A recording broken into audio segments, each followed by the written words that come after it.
गणित शिक्षण में गणित कक्ष यानी मैथमेटिकल रूम और कक्ष का भौतिक स्वरूप द फिजिकल क्लासरूम के बारे में जानेंगे कि गणित का कक्ष कैसा होना चाहिए, उसका भौतिक स्वरूप किस प्रकार का होना चाहिए।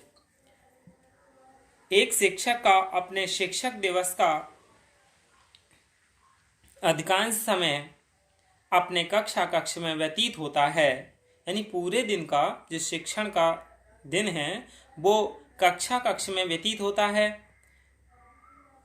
The classroom is a mirror of the teachers teaching personality. कक्ष शिक्षक के शिक्षण व्यक्तित्व का दर्पण होता है, यानी जो कक्ष है वो शिक्षक के व्यक्तित्व का दर्पण होता है। वर्तमान समय में कक्ष परंपरागत और प्राचीन कक्षों की भांति विशाल, वर्गाकार तथा अस्पताल के कमरे की तरह नहीं होते हैं। वर्तमान कक्ष में फर्नीचर स्थायी न होकर आसानी से परिवर्तित होने वाला होता है, यानी पहले जैसे किसी क्लास में फर्नीचर फिक्स होते थे फर्श में, लेकिन अब ऐसा नहीं है, उनके लिए इधर उधर किया जा सकता है। इसमें विभिन्न कार्यकलाप एवं क्रियाएं कराने के लिए उचित स्थान होता है। इसलिए जो विभिन्न शिक्षण आवधियों के अनुरूप कक्षा के भौतिक स्वरूप में परिवर्तन किया जाता है, यानी जैसा वे चाहें वैसा उसका स्वरूप बना सकते हैं, कर सकते हैं। आधुनिक कक्ष की सबसे प्रमुख विशेषता लचीलापन का होना है। लचीलापन क्यों है? क्योंकि जो कक्ष के फर्नीचर हैं उनके लिए कहीं भी व्यवस्थित किया जा सकता है। यदि समूह शिक्षण करना है तो बड़े समूह के रूप में पंक्तियों में 30 से 40 छात्रों के लिए फर्नीचर व्यवस्थित किया जा सके तथा कक्षा प्रस्तुतिकरण यानी क्लास प्रेजेंटेशन के पश्चात वाद विवाद हेतु कक्षा को छोटे समूहों में विभक्त किया जा सके। आज की कक्षा छात्रों को स्वतंत्र अध्ययन, लघु समूह प्रयोगशाला क्रियाओं, पुस्तकालय कार्य, गणन मशीन के द्वारा व्यक्तिगत कार्य, गणन मशीन यानी कैलकुलेटर, विशाल समूह व्याख्यान आदि के लिए अवसर प्रदान करने के योग्य बनाए हैं। अनेक कक्षा निर्माण से संबंधित व्यक्तियों का विचार है कि कक्ष का स्वरूप स्वयं परिवर्तित किया जा सकता है। There are three of ideologies about the appearance of the classroom। ये क्लासरूम है, कक्ष का स्वरूप है, उसके बारे में 3 प्रकार की विचारधाराएं प्रमुख रूप से दी गई हैं। वो कौन कौन सी हैं? सबसे पहली है त्रिभुजीय कक्ष, यानी जो गणित का क्लासरूम है, गणित की मैथमेटिक्स का क्लासरूम वो कैसा होता है? ट्रायंगुलर क्लासरूम यानी त्रिभुजाकार होता है। इस भौतिक स्वरूप के अंतर्गत क्या है कि विशाल वर्ग होता है इसके बीच में, जिसके चारों भुजाओं पर त्रिभुजाकार 4 कक्ष होते हैं।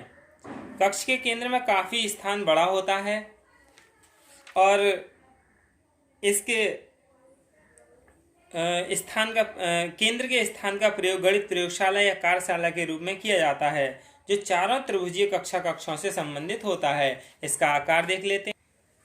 ये क्या है? ट्रायंगुलर क्लासरूम है, यानी एक इधर मान लो 10 बच्चे इधर बैठा लिए, 10 इधर, 10 इधर, 10 इधर, यानी 10-10 बच्चे चारों कोनों पर बिठा लिए और बीच में जो है मैथमेटिक्स लेबोरेटरी यानी गणितीय प्रयोगशाला है, जिसमें प्रयोगशाला या कोई भी एक्टिविटी कराई जा सकती है। तो इस तरह का मैथमेटिक्स क्लासरूम 10-10 बच्चे करके चारों तरफ बिठा लिए और बीच में एक लैब टाइप की बना ली, मैथमेटिक्स लैब, और उन्हें अधिगम कराया जाए। तो इस तरह की कक्ष भी बहुत अच्छी होती है। दूसरी है वृत्तीय कक्ष यानी सर्कुलर क्लासरूम। इस क्लासरूम का स्वरूप योजना प्रदान करता है, जिसके अंतर्गत संपूर्ण गणित विभाग को एक निश्चित व सामान्य क्षेत्र में एक साथ रखा जाता है। इन सुविधाओं के अंतर्गत अध्यक्ष का कक्ष, दृश्य श्रव्य सामग्री, स्टोर रूम, शिक्षक एवं छात्रों हेतु पुस्तकालय, शिक्षक कार्यशाला सभी सम्मिलित होती हैं। यानी ये सर्कुलर क्लासरूम है, इसमें थोड़े थोड़े बच्चे सब तरफ बिठा लिए जाते हैं चारों ओर, जिसमें ऑडियो विजुअल इक्विपमेंट भी होते हैं और टीचर जहाँ बैठता है वहाँ पे भी स्थान होता है, लेबोरेटरी भी होती है, स्टोर रूम भी होता है और पुस्तकालय, शिक्षक कार्यशाला सभी सम्मिलित होते हैं। और अंतिम आंतरिक भागों के चारों ओर कक्षा कक्ष स्थित होते हैं। यानी चारों ओर क्या है, इस आंतरिक भाग के कक्षा कक्ष स्थित होते हैं।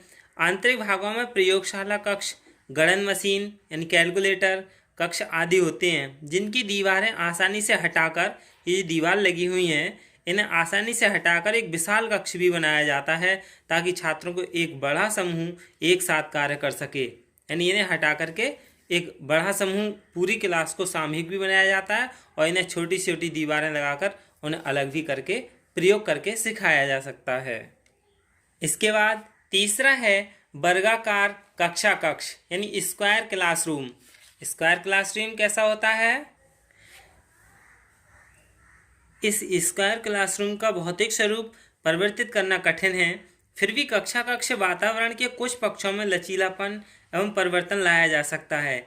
एक शिक्षक अपने छात्रों को नवीन प्रकार के अनुभव प्रदान करने के लिए अपने कक्ष में परिवर्तन कर सकता है। वह अपनी मेज के एक कोने में लगा सकता है, यानी अपनी मेज को क्या है, एक कोने में भी लगा लिया उसने, और छात्रों को मेजों की त्रिभुजाकार आकृति में व्यवस्थित किया जा सकता है। कक्ष के यानी रूम के एक कोने में प्रयोग संसाधनों यानी लाइब्रेरी, लेबोरेटरी और पुस्तकालय भी है, यहाँ पे अलमारी भी रख सकता है, और पीछे दीवार के एक समान अलमारी रखी जा सकती है। और यहाँ पे क्या है, चॉक बोर्ड्स है, स्टोर रूम है, स्टोरेज रूम। तो इस तरह से क्या है, वर्गाकार कक्षा कक्ष भी तैयार किया जा सकता है। गणितीय क्लासरूम में एक लाइब्रेरी रूम भी होना चाहिए, जिसमें क्या है, पाठ्य पुस्तकों, गणित के इतिहास की पुस्तकों, इन सभी को आसानी से प्राप्त कर सकें। और अनुदेशन सामग्री, पाठ्य पुस्तकें, प्रोडिकल्स यानी पत्र पत्रिकाएँ, ये सभी चीज़ होने के लिए एक लाइब्रेरी भी होनी चाहिए। और लाइब्रेरी की विशेषता क्या है, उनमें क्या क्या होना चाहिए? जनरल एंड इंस्पायरेशनल बुक्स यानी सामान्य और प्रेरणादायक पुस्तकें, text book and reference book यानी पाठ्य पुस्तकें और संदर्भ पुस्तकें, और पॉपुलर यानी लोकप्रिय किताबें हों, पुस्तकें, और मैगजीन्स यानी पत्रिकाएं, और जर्नल्स भी होने चाहिए। और क्या है, गणित में स्टोर रूम भी होना चाहिए। स्टोर रूम से क्या है कि उचित स्थान इसलिए होना चाहिए स्टोर रूम का, उसमें कागज, पुस्तकें, अन्य सामग्री जिनकी कक्षा कक्षा आवश्यकता होती है, उन्हें सभी के पहुंच के अंतर्गत होना चाहिए। जब छात्र किसी प्रोजेक्ट पर कार्य कर रहे हो तो वह एक ही दिन में पूरा नहीं हो सकता, तो इस अधूरे कार्य को सावधानी से रखने के लिए इस रूम की ज़रूरत पड़ती है, क्योंकि इसमें छोटे छोटे खाने बने होते हैं। इनके स्थान पर बड़े बड़े लकड़ी के बक्सों का प्रयोग भी किया जाता है, जो रंगीन, आकर्षक और उत्तम रूप से सुसज्जित होते हैं।